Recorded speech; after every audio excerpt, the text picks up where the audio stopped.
नमस्कार.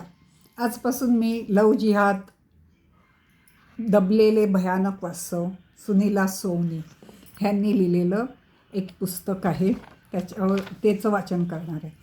आणि मी वाचन करणार एक पुस्तक फक्त हार्डली 96 पानाचं आहे. तसं बघितलं तर त्यातलं मागचं पुढचं जर आपण सोडलं तर 90 एक पाने वगैरे होईल, फोटो वगैरे सोडले तर अर्पण पत्रिकेपासून सुरू करूया. अर्पण पत्रिका. माझ्या या अभ्यास प्रवासात असे अनेक कार्यकर्त्या मला भेटल्या की ज्यांचे व्यक्तिगत पातळीवर काहीही बिघडले नव्हते, परंतु असंख्य कटकटी आणि मोठी जोखीम पत्करून लव जिहादमध्ये फसलेल्या मुलींना सोडवून त्यांना स्वाभिमानाने व सन्माननीयरित्या समाजात उभे करण्यापर्यंतचे दायित्व ते स्वयंस्फूर्तीने उचलतात. त्यातल्या प्रत्येकाला मी एक प्रश्न विचारत असते, तुम्ही हे काम का करता? त्यांचं उत्तर ठरलेलंच आहे, समाज रक्षणासाठी, देश रक्षणासाठी आणि धर्म रक्षणासाठी. या लिखाणामागची प्रेरणा हे असेच कार्यकर्ते आहेत. त्यांनाच हे पुस्तक अर्पण. आता लेखिकेचे 2 शब्द वाचूया. प्रामुख्याने 2009 अनेक नियतकालिकामधून लव जिहाद विषयक वृत्तांत वाचायला मिळाला. केरळ उच्च न्यायालयाच्या खंडपीठासमोर लव जिहाद विषयक याचिका दाखल झाली होती. अवघ्या 4 वर्षाच्या कालावधीत केरळमध्ये 3 ते 4 हजार लव जिहादची प्रकरणं घडली आहेत असा दावा याचिकाकर्त्याने केला होता. त्यावर भाष्य करताना केरळ उच्च न्यायालयाचे न्यायमूर्ती श्री शशिधरन नांबियार यांनी लव जिहाद विषयक तक्रारीची पोलिसांना सखोल चौकशी करावी असा आदेश दिला होता. Indian express DNA 18/12/2009. हिंदू व ख्रिश्चन समाजातील मुलींना प्रेमाच्या जाळ्यात ओढून त्यांना फसविले जात असे. त्यांचे धर्मांतर केले जात आहे असा आशय प्रादेशिक तसेच राष्ट्रीय नियतकालिकामधून प्रसिद्ध होत होता. इलेक्ट्रॉनिक मीडियानेही त्याची दखल घेतली होती. संबंधित बातम्यांनी मन अस्वस्थ जरूर व्हायचे, परंतु तो विषय जेव्हा माझ्या अभ्यासाचा झाला नाही. त्यानंतरच्या काळात लव जिहाद हा विषय केवळ केरळ कर्नाटकात पसरतो आहे असे नव्हे तर संपूर्ण भारतातच, इतकेच नव्हे तर युरोप आणि अमेरिकेसारख्या प्रगत देशांमधूनही या विषयाची व्याप्ती वाढत चालली असल्याचे प्रामुख्याने सोशल मीडियामधून लक्षात येऊ लागले.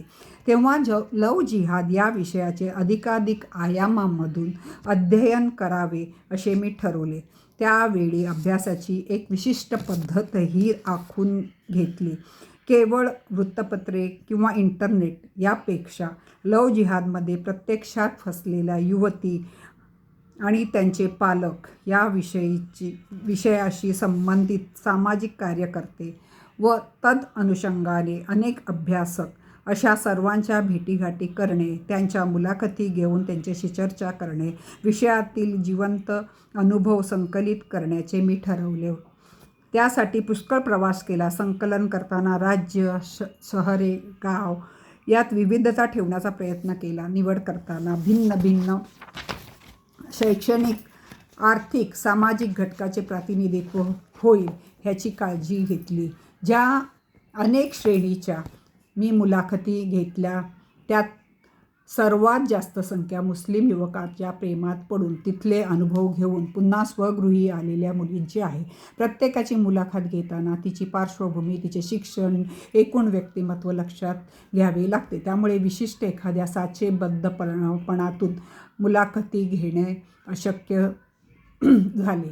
प्रत्येकीला करताना पद्धत बदलावी लागली. बहुतेक सर्व युवती अगदी लहान वयात प्रेमाच्या पाशात अडकल्या. भेटलेल्या युवती त्या समाज घटकात उठून दिसाव्यात अशा देखण्या, चुणचुणीत, बोल्ड आहेत. त्यांना कमालीचे वाक्चातुर्य साधले. त्या बोलताना अत्यंत सावध होत्या. तरुणीचा वयोगट सामान्यतः 15 ते 25 असा आहे. यातील काही युवतींचे आयुष्य नव्याने सुरळीत झाले आहे. काही जणांचे सुरळीत होण्याच्या मार्गावर आहे, मात्र काही जणी पोलीस केस इत्यादीच्या फेऱ्यात अद्यापही अडकलेल्या आहेत.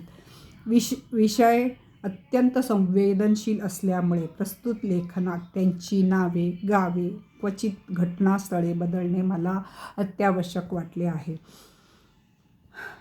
युवतींप्रमाणेच त्यांचे पालक, सामाजिक कार्यकर्त्यांच्या भेटी ही मी घेतल्या. या सर्वांनीच माझ्याशी मनमोकळेपणाने चर्चा केली. यापैकी कोणीही बोलायला नकार दिला असता तर भारतीय समाजासमोर स्त्रीत्वाला कलंकित करण्याचे एक दबलेले भयानक वास्तव मला अभ्यासता आलेच नसते. माझ्या अध्ययनासाठी मुलाखती देऊन सहयोग देणाऱ्या, प्रश्नातले बारकावे नेमक्या आशयातून मांडणाऱ्या सर्वांचीच मी मनःपूर्वक आभारी आहे. लव्ह जिहाद हा विषय मोठा गुंतागुंतीचा, काहीसा धोक्याचा, व्यामिश्रीतून पुढे जाणारा असल्याने मुलाखतीनंतर मी अनेक प्रश्न माझ्या मनात निर्माण होत होते. त्यांची उत्तरं शोधावीत, अधिकाधिक संदर्भ लक्षात घ्यावेत यासाठी काही तज्ज्ञांच्या भेटी घेतल्या. मुस्लिम युवकाप्रमाणे प्रेम संबंधात अडकणाऱ्या युवतींचे मानस समजावे म्हणून त्या क्षेत्रातील तज्ज्ञ doctor Pradnya Kirtane, doctor Anjali Pendse, doctor Ulhas Luktuke, doctor Mahesh Sabale, doctor Kanchan Bhatia यांच्याशी चर्चा केली. त्यातील काहींची वक्तव्ये, प्रश्न समजून घेण्याच्या दृष्टीने फारच उपयोगाची ठरली आहेत, जी या लिखाणामध्ये दिलेली आहेत.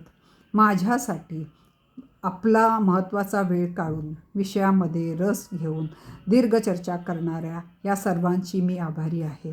उज्जैनचे तांत्रिक गुरुजी, तांत्रिक वैद्य अशांनी बुद्धीच्या पलीकडचे हे जग समजावून देण्याचा प्रयत्न केला, त्यांचेही आभार.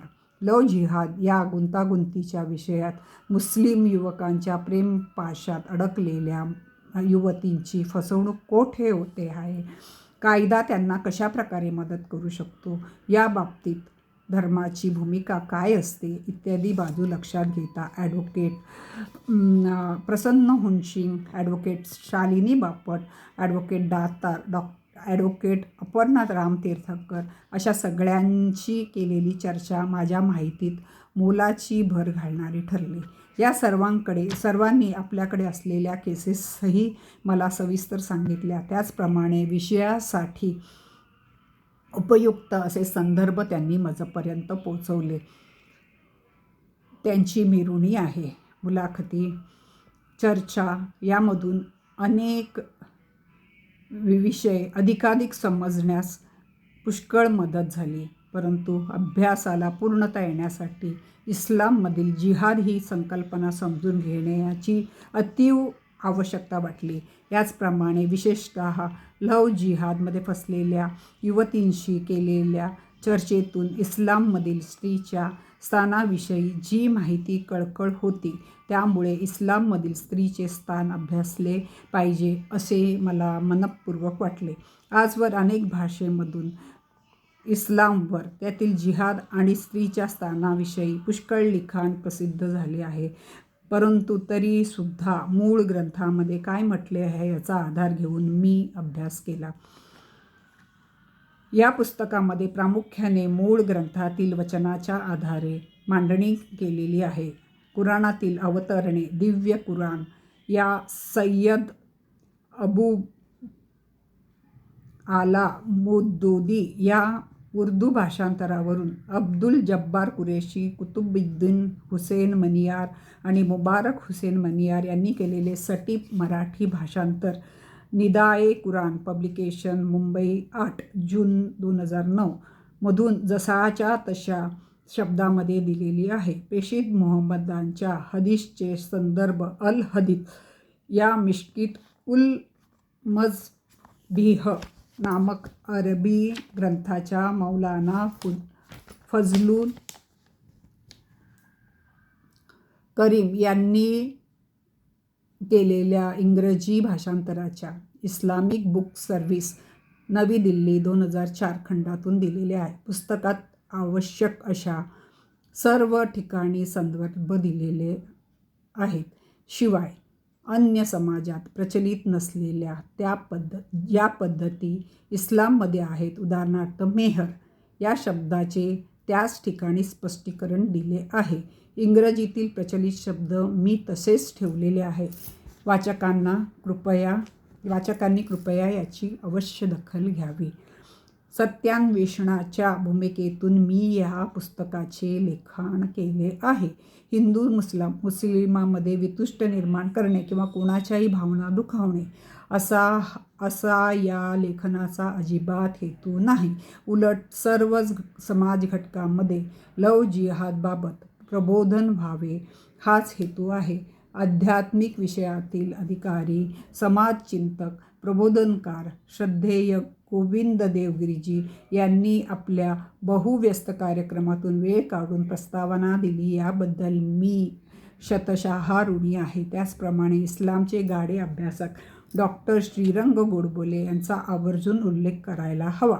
त्यांनी काटेकोरपणे लेखनाची तपासणी करून एका अर्थाने सहलेखकाची जबाबदारी पार पाडली. त्याबद्दल त्यांचीही मी अत्यंत ऋणी आहे.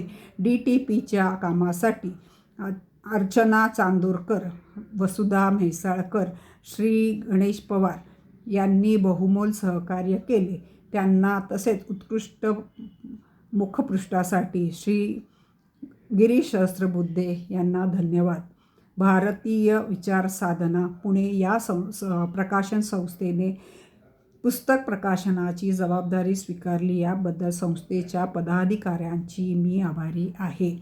हे पुस्तक वाचून वाचक अंतर्मुख आणि अस्वस्थ होऊन कार्यप्रवण होईल ही अपेक्षा. सौ सुनीला सोमी. आता हे जे पुस्तक आहे ते माझ्या हातात आहे. ती प्रत 2016ची आहे. पहिल्यांदा ह्याचं पुस्तक 2012मध्ये काढलं, नंतर 13मध्ये दोनदा झालं पुनर्मुद्रण आणि 16मधले कॉपी माझ्या हातात पडलेली आहे. आणि ज्यांना स्वतःच्याकडे असावंसं वाटतं, ह्याचं मूल्य त्यावेळेचं तरी मूल्य 50 रुपये आहे. हे पुस्तक मी तर वाचून दाखवणारच आहे, पण ज्यांना वाटतं आपल्या स्वतःच्या कडे असावं, आपल्या मुलींना वगैरे वाचून दाखवायला हवं, तर त्यांनी जरूर हे पुस्तक घ्या.